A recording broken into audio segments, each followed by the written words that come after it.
Nah, tahapan electronic prescribing di gedung ARSM adalah sebagai berikut. Next slide. Nah, kita bisa lihat tampilan dari resep. Jadi di sini ada depo farmasinya, ada identitas tentang resep apa yang dituliskan. Kalau pasien itu dengan jaminan Askes, kita mengenal ya beberapa jaminan di rumah sakit di negara kita, ada Askes, ada Jamkesmas dan sebagainya. Dan itu bisa kita identifikasi dari feature-feature yang ada di dalam IT prescription online ini. Next slide. Ini adalah new prescription, di mana kita bisa memilih satu obat. Itu bisa keluar ada yang produk Askes, ada yang produk dari formularium yang tertulis dalam formularium, ataupun produk dari jaminan yang lain. Jadi dokternya enak, tinggal milih klik-kliknya saja. Dia juga bisa milih dosisnya, bisa milih frekuensinya, berapa kali dan sebagainya. Next slide. Dan ini adalah tampilan prescription online. Jadi sangat jelas tulisannya, beda dengan yang tadi ya. Ini jelas sekali. Jadi kita dengan demikian kita mudah sekali untuk melakukan perbaikan. Next slide. Ini adalah proses approval oleh apoteker, di mana apoteker menilai lagi satu persatu apakah ada kesalahan di dalam prescription tersebut.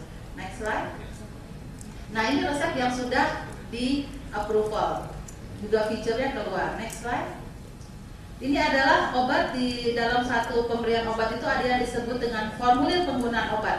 Jadi di sini ada cerita berapa jenis obat yang digunakan oleh pasien. Jadi kita bisa lihat di sini. Kalau dokternya nanti menggunakan obat lagi, ketahuan dari sini. Dan obat yang kita gunakan menggunakan sistem yang disebut dengan one unit dose dispensing system. Artinya obat itu hanya dikeluarkan untuk kebutuhan 24 jam, sehingga lebih efisien, jadi tidak buang-buang. Kalau dulu dokter meresepkan satu kali resep 10 atau 12 tablet, begitu besokannya dia mau ganti, itu sudah harus dibayar oleh pasien. Sedangkan dengan menggunakan prescription online dan one unit dose dispensing system, maka yang dibayarkan hanya yang digunakan saja oleh pasien, sehingga itu sangat sangat efisien.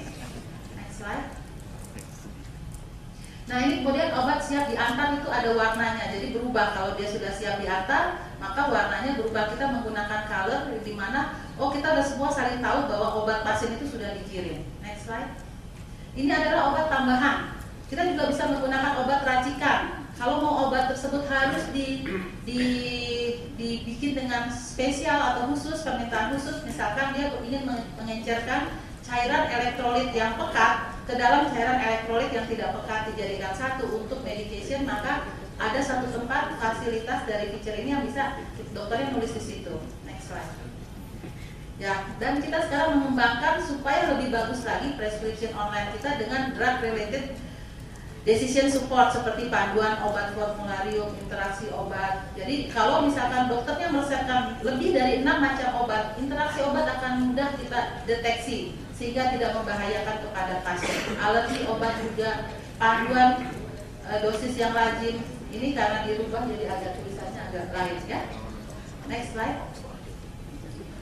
Nah, ini juga adalah tambahan tadi ya, apa saja yang bisa kita masukkan supaya kita lebih aman lagi ya, termasuk kontraindikasi terhadap obat tersebut langsung bisa dilihat melalui IT ataupun dicek melalui IT. Next slide.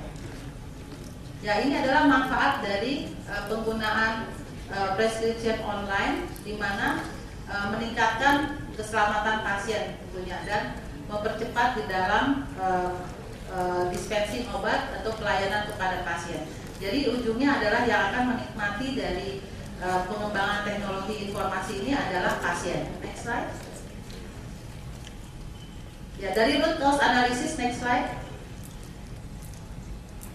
Oke. Dalam tadi ya ada satu slide lagi yang lewat, yaitu pada root cause analysis itu kita melihat bahwa masalah komunikasi, masalah